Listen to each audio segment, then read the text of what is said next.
Salvete omnes, and welcome to another edition of Latin Review. In today's episode, we'll be going over last night and this weekend's optional homework and reviewing for the test. Join me. Bene. In this exercise, I had you filling in the blank with the correct endings, either active or passive, and you had to use the context to decide what person it should be, what first, second, or third person, and whether it should be active or passive. So this was a bit of a tricky one. Let's jump right in. Marcus Juliam pulsat. Julia a Marco pulsatur. So here we know that Marcus is the subject, he's the one doing the punching, and Julia is the object. So pulsat should be active, because it's not Marcus that's being punched, but Julia. Marcus pulsat Juliam. In this second instance, however, Julia is the subject, and she is punched, so pulsatur, passive, a Marco, by Marcus. And the a Marco cues us in that it's passive. Number 2, Sextus in schola semper recte respondet, itaque magister eum laudat. Rectum responsum a sexto semper datur magistro, itaque sextus a magistro saepe laudatur. So why is it respondet in the first blank here, and number 2? Because Sextus, first of all, he is the one doing the responding, so it's third person singular, sextus respondet, and because of the context, we know it needs to be active. If we said respondetur, it would mean sextus is replied, instead of sextus replies correctly in school. So it must be active. Itaque magister eum laudat. Here, magister is the subject, and he's not the one being praised, he's the one doing the praising. So magister laudat, we know it needs to be active here and not passive. Rectum responsum a sexto semper datur. The a sexto cues us in that this is going to be passive. The correct response, the rectum responsum, is always given. Is datur, always given by Sextus. Magistro is dative, by Sextus to the teacher. Itaque sextus a magistro saepe laudatur. And so Sextus is often praised by the teacher. A magistro, again, tells us it's passive, but also we know that Sextus is the subject, and he is not the one praising, but being praised. So it's passive. Number 3, O magister, cur ego semper a te reprehendor, et numquam laudor. Diodorus, ego semper te reprehendo, quia numquam recte respondes, cum ego interrogo. Itaque tu a me non laudaris. Bene. So here, Marcus is speaking, and he's asking, why am I never reprehended? Why am I always reprehended a te, by you? So first of all, we know that it needs to be first person, because he's speaking as ego. He's saying I, and that cues us in that it's first person singular. And we know that it needs to be passive, because he's not the one doing the reprehending. He's not reprehending someone else. He's being reprehended. He's asking, why am I always reprehended by you, O teacher, and never numquam praised, never laudor, numquam laudor. Diodorus, ego semper te reprehendo.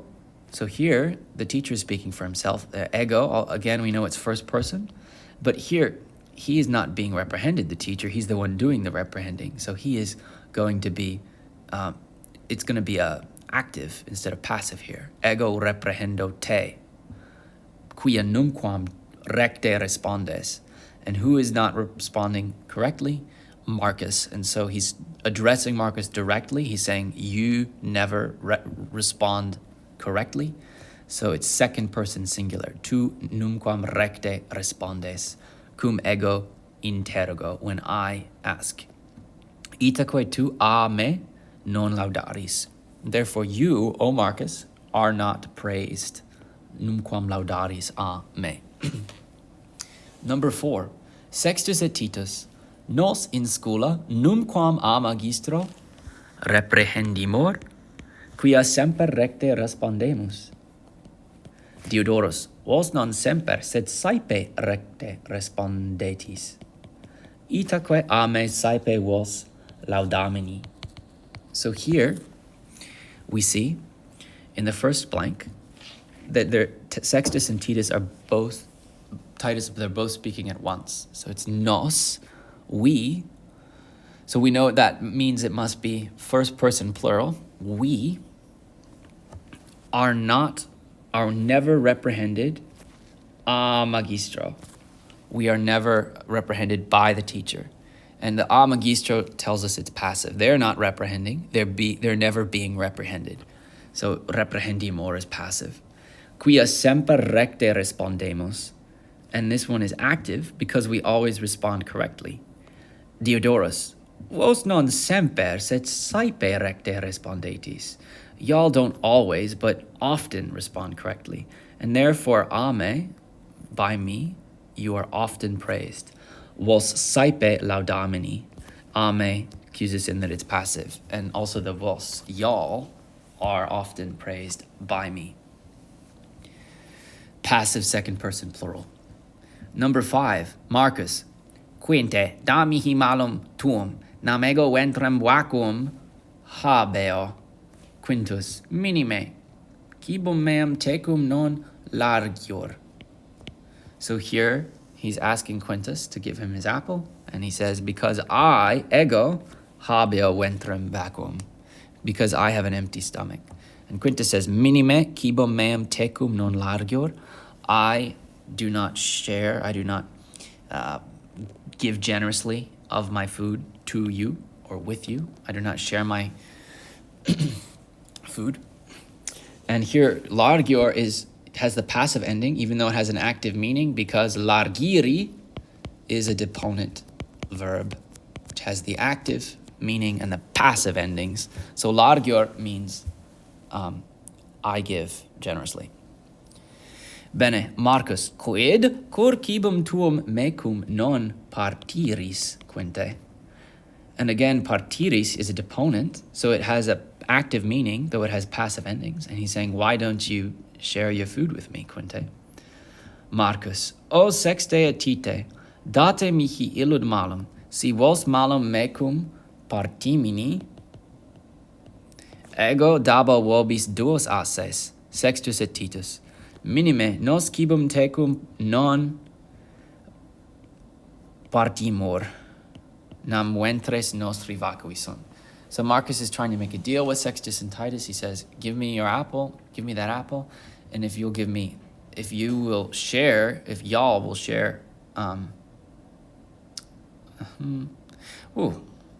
will share the apple with me, partimini, I will give you all 2 coins. And Sextus and Titus say, no, because we will not share the food with you, non partimur, because our stomachs are also empty. So y'all here, this is second person when he's addressing them directly, so it's partimini therefore. And when they respond, they're speaking for themselves, plural, so first person plural, partimur. In both cases, partiri has the passive endings because it's deponent, so that the meaning is active.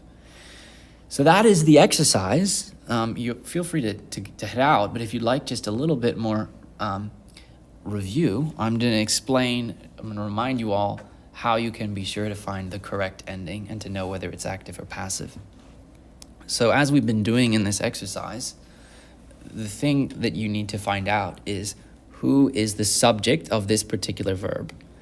And we see in the last one an example where there might be multiple subjects and multiple verbs in a single sentence. So let's just take a look real quick. In this first instance, the subject of number 6, starting from C, he says, if si vos malum mecum partimini, ego dabo vobis duos asses. So here, vos is the subject of the first half of the sentence. It's a conditional. He's saying, if y'all give me the apple or share with me the apple, ego dabo vobis duos ases. So in the second half of the sentence, ego becomes the subject. And you notice that dabo, which is the future tense of I give, so I will give is what it means. Dabo and partimini match the subjects that they correspond to. So partimini matches vos, it's second person plural, and dabo matches ego, it's first person singular. And so that's important, first of all, just to make sure your verb is matching your subject. And then we look in this last sentence, partimor is matching the subject, which is nos, we. And we know that it's first person whenever someone is speaking for themselves, I or we. It's second person whenever someone is addressing someone directly. So, tu, as in you, or vos, y'all. And it's third person in any other instance when we're talking about somebody else, as in he, she, or it, he, she, id, or Marcus, we might say, as an example. Or let's say we're talking about E, or we might say Marcus and Quintus, for example, they. So as long as you can remember these principles, that whenever someone is speaking about their own action, their own feelings, it's first person ego nos. When they're addressing someone directly, tu and vos. All other instances are going to be third person. So that will help you to find the person. And then how to know whether it's passive or active? Sometimes this is a little trickier, but as we've looked through this exercise, you notice that often the passive verb is preceded by a clause, something like this. A, and then some person, and then the verb. A Marco. So let's take the example of the first sentence. A Marco pulsatur. Julia Marco pulsatur. Here, this is telling us that something is being done by someone else. So that probably means that the verb's going to be passive. Julia is the subject, but if we were tempted to put an active ending here, we could check with ourselves to see, is Julia the one punching or is she being punched? If she's the one doing the punching, then it's gonna be an active ending. If she's the one being punched, then it needs to be passive. And since Julia is the one being punched, we know that we need the passive ending instead of the active ending. So Julia a Marco pulsatur. Bene, so that's how you can tell if something is active or passive. You ask yourself, what's the subject of this verb? And you ask then, is the subject doing this verb to somebody else, or is it being done to the subject by someone else? And the clauses, someone else, Marco in this case, will tell you if it's passive, if something is being done by someone else to the subject. So I hope that that's helpful for you as you prepare for the test. I hope that you have a chance to practice your passive endings, and I look forward to seeing how you all do in the coming week. Best of luck, and I hope you get a good night's sleep. Take care. Volete.